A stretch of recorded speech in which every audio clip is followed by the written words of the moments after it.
Hola amigos, hoy estamos en el corazón de Madrid, pero antes de comenzar ese viaje no olvidaros de suscribiros a nuestro canal y dar like si os gusta el vídeo. Vamos a hacer algo muy sencillo, vamos a caminar, pero quiero proponeros una cosa. Durante este paseo no miréis solamente hacia adelante, levantad la cabeza, porque la Gran Vía tiene una particularidad. Puedes caminar por ella 100 veces y seguir sin haberla visto realmente. Esta avenida nació con una enorme ambición. Las obras comenzaron el 4 de abril de 1910 y su construcción se desarrolló en 3 grandes tramos hasta 1931. Para hacerla realidad desaparecieron 22 calles del antiguo entramado del centro de Madrid. Madrid estaba cambiando y la Gran Vía fue una de las grandes expresiones de ese cambio. Una ciudad que quería dejar atrás el laberinto de calles estrechas y convertirse en una capital moderna. Pero lo más interesante es que aquel proyecto no creó solamente una avenida, creó un escenario lleno de edificios monumentales, hoteles, teatros, cines, comercios y oficinas. Y muchos de ellos siguen aquí. Así que vamos a hacer este paseo despacio y sobre todo mirando hacia el cielo, mirando hacia arriba. El comienzo, Metrópolis. Estamos en la confluencia de Alcalá con Gran Vía. Y aquí ocurre algo curioso. Antes incluso de entrar en la avenida, la Gran Vía ya nos está diciendo, mírame. Porque aquí aparece uno de los edificios más reconocibles de Madrid, el edificio Metrópolis. Su historia comenzó a principios del siglo XX. Fue diseñado en 1905 por los arquitectos franceses Jules y Raymond Ferrer. Y la obra definitiva fue realizada por Luis Esteve. Se construyó entre 1907 y 1910 y fue inaugurado en enero de 1911. Pero dejemos por un momento las fechas. Miremos hacia arriba, la fachada, las columnas, la cúpula, los detalles dorados y sobre todo esa figura que corona el edificio, la Victoria Alada. Es uno de los lugares donde Madrid parece haber aprendido a construir edificios pensando también en el cielo. Y aquí empieza nuestra regla de hoy. Gran Vía se pasea mirando al cielo. No mirando al móvil, no mirando solamente los escaparates, sino mirando al cielo. Una avenida llena de detalles. Seguimos caminando y pronto descubrimos algo que define perfectamente esta calle. Los edificios no son iguales. Cada uno tiene su propia personalidad. Hay fachadas clásicas, hay torres, hay cúpulas, hay esculturas, hay relieves y hay pequeños detalles que probablemente nunca habías visto. Ese es uno de los secretos de la Gran Vía. No necesitas recorrer kilómetros para descubrir algo nuevo. A veces basta con levantar la cabeza un poco más y entonces aparece un rostro, una figura, un escudo, una ornamentación, una ventana que hasta ese momento había pasado desapercibida. La Gran Vía no solamente se contempla de lejos, se descubre poco a poco. Llegamos a la red de San Luis. Aquí confluyen Montera, Fuencarral y Hortaleza. Y este punto también guarda una pequeña pieza de la historia de Madrid. El antiguo templete de acceso al metro fue diseñado por Antonio Palacios y permaneció en este lugar entre 1920 y 1970. El actual reproduce aquel templete y recupera su imagen y su valor simbólico. Y esto nos permite entender algo importante. La Gran Vía no solamente transformó la superficie de Madrid, también cambió la manera de moverse por debajo de ella. Madrid empezaba a convertirse en una ciudad más grande, más rápida, más conectada, más moderna. Seguimos caminando y llegamos al número 28, el edificio Telefónica. Cuando fue inaugurado en 1930, sus casi 90 metros de altura lo convirtieron en uno de los primeros grandes rascacielos de Europa. Su diseño estaba inspirado en los grandes edificios estadounidenses. Imagina el Madrid en aquella época, una ciudad acostumbrada a una arquitectura mucho más tradicional. Y de repente aparece esto, un edificio enorme, vertical, moderno, tecnológico, un edificio que parecía decir el futuro ha llegado. Y no era solamente una cuestión estética. Desde aquí trabajaron cerca de 1.800 empleados. y desde este edificio se realizó la primera llamada transoceánica de España, conectando al rey Alfonso XIII con el presidente de Estados Unidos, Calvin Coolidge. Pero la historia también tiene su lado oscuro. Durante la Guerra Civil, su posición estratégica hizo que fuera objetivo de los bombardeos y al mismo tiempo sirvió como refugio para los madrileños. Desde aquí también trabajaron corresponsales extranjeros como Ernest Hemingway y John Dos Passos.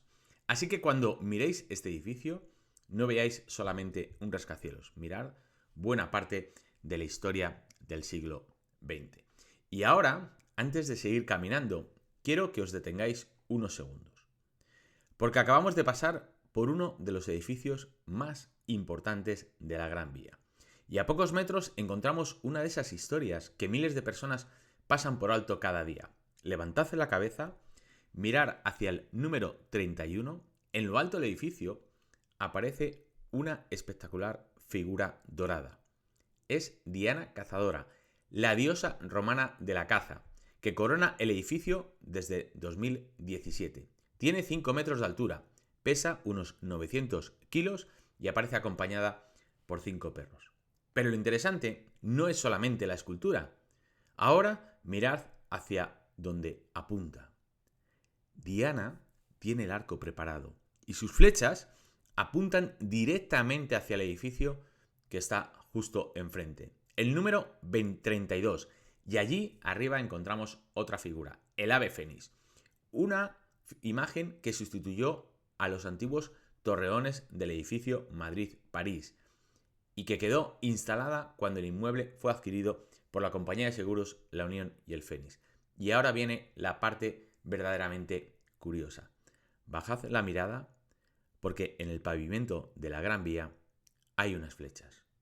2 flechas pequeñas grabadas en el suelo que pasan completamente desapercibidas para la mayoría de las personas. Pero esas flechas nos indican la dirección hacia la que apunta Diana. Y aquí aparece la historia mitológica. Diana parece enfrentarse al ave fénix. Según la leyenda, recogida por Turismo de Madrid, detrás de esta particular batalla está la historia de Diana, entonces Selén, y del pastor Edimión, por quien la diosa suspiraba. Zeus, enfadado, habría enviado al ave fénix para secuestrarlo y esconderlo para siempre. Y de ahí nace esta curiosa escena. Una diosa, un ave mitológica, 2 edificios enfrentados y unas flechas escondidas en el suelo. Todo ello en plena Gran Vía, y esto es precisamente lo que me gusta de esta avenida. La historia no siempre está en una placa. La mayoría de las veces está arriba, mirando al cielo. Ahora vamos a continuar y llegamos al número 34. Aquí nos encontramos otro edificio singular. Su historia comenzó con un proyecto de José Yarnot La Rosa, de 1921. Después, Antonio Palacios adoptó el proyecto para darle un uso comercial y hotelero. Llegó a llamarse Hotel Alfonso XIII, más tarde Hotel Avenida. Y después de varias transformaciones, hoy continúa formando parte del paisaje monumental de la Gran Vía. Y esto vuelve a demostrar algo: la Gran Vía combina absolutamente todo. Seguimos nuestro camino, llegamos al número 35. Aquí tenemos otro edificio que merece una mirada detenida. El Palacio de la Música. Nació ligado a la cultura y al espectáculo. Con el paso de los años fue transformándose y llegó incluso a funcionar como complejo de cines. Cerró en 2008. Después comenzó un largo proceso para recuperar el edificio y devolverle su carácter cultural. Y aquí aparece otra palabra que define perfectamente esta avenida: resistencia. Porque algunos edificios desaparecen, otros cambian, otros simplemente se transforman, pero algunos consiguen sobrevivir y cada generación encuentra una nueva manera de utilizarlos. Y seguimos. Ahora estamos ante uno de los edificios más reconocibles de Madrid, el Carrión, el famoso Capitol, número 41, construido entre 1931 y 1933. Fue proyectado por Luis Martínez Feducci y Vicente Ezed y Ezed. Su estilo es Art Deco y cuando lo miras entiendes perfectamente por qué se convirtió en un icono. Su esquina curva, su silueta, su enorme presencia, todo está pensado para que el edificio destaque. Pero hay algo todavía más interesante. En su época incorporó soluciones tecnológicas muy avanzadas. Ahora seguimos avanzando y llegamos al Palacio de la Prensa, número 46 de nuestra calle Gran Vía. Aquí el cine y la vida cultural de Madrid encontraron durante décadas uno de sus grandes escenarios. Y si algo define esta avenida es precisamente eso. La Gran Vía no fue solamente una calle para desplazarse, fue una calle para vivir, para comprar, para trabajar, para ir al cine. Ahora vamos a fijarnos en otro edificio, el Hotel Atlántico, número 38.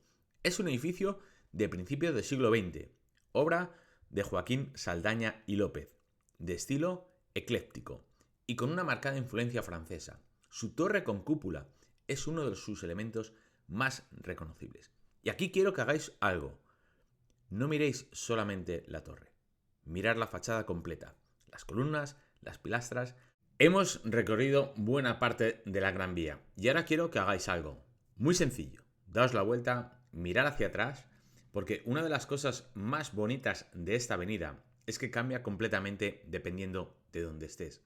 Desde abajo parece una calle, desde la distancia parece un enorme corredor urbano y cuando levantas la mirada se convierte casi en un museo al aire libre. Nos acercamos ya a Plaza España y quizás ahora entendamos mejor por qué esta avenida es tan especial. La Gran Vía nació para modernizar Madrid, para descongestionar el centro, para crear una nueva arteria, pero también terminó convirtiéndose en mucho más, en un símbolo, en un escenario, en arquitectura, en cine, en comercio, en historia y sobre todo en una forma diferente de mirar la ciudad. Porque la próxima vez que vengas por aquí, haz una cosa, no tengas prisa.